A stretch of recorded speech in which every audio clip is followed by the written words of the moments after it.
महाराष्ट्र में पालघर में हुई 2 साधु और एक ड्राइवर की हत्या पर खास चर्चा की अभिषेक शास्त्री से हमारे संवाददाता यशपाल यादव ने। मेरे साथ इस समय भागवत सेवा चिंतन समिति के राष्ट्रीय अध्यक्ष और उनसे जानना चाहते हैं बॉम्बे में जिस तरह से 2 साधुओं की निर्ममता के साथ हत्या की गई, उनको लाठी और डंडों से पीट पीट कर मार डाला, पुलिस वहाँ पर मूक दर्शक बनी रही, पुलिस ने उनकी कोई मदद नहीं की।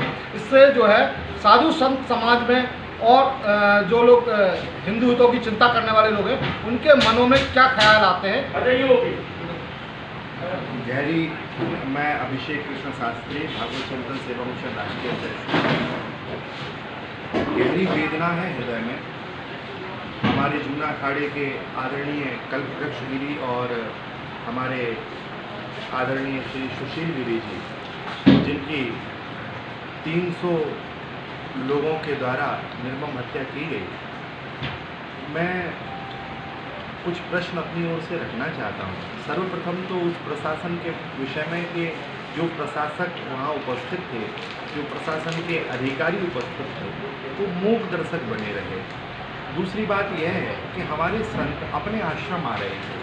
पालघर जो क्षेत्र है वो धर्मांतरण के लिए वैसे भी पहले भी कई बार सुर्खियों में रह चुका है, जहाँ हमारे साधुओं ने संतों ने जाके वहाँ धर्मांतरण को रोका है, धर्म के लिए चेतना जगाई है, अपने धर्म के मूल सिद्धांतों को वहाँ बढ़ाया है।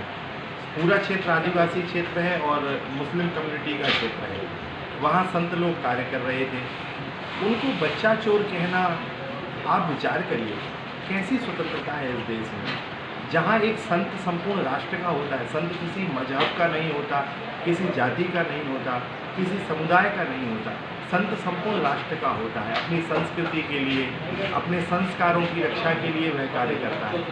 और उस स्थिति में यदि संतों को चोर कहा जाना, एक झूठी अफवाह फैलाना और एक नहीं, ये सब तो हो गया, लेकिन क्या जो है वो इसके लिए अब आप लोग क्या चाहेंगे कि उनको कैसी सज़ा मिलना चाहिए? देखिए, प्रशासन का और शासन का जो मूक रवैया है ये बड़ा आश्चर्यचकित करने वाला है।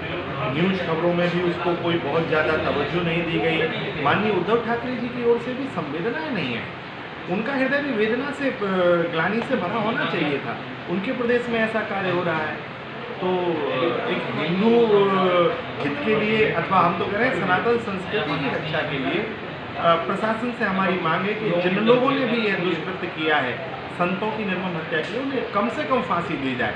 अधिक से अधिक तो ठाकुर जी उनको परिणाम देंगे, लेकिन हम जितना दे सकते हैं कठोर से कठोर, कम से कम कारावास ना हो के सीधी फांसी हो और एक ऐसी मिसाल प्रस्तुत करे महाराष्ट्र सरकार जिससे आगे पूरे देश में लोग 2 बार विचार करें इस प्रकार की जघन्य अपराध करने में।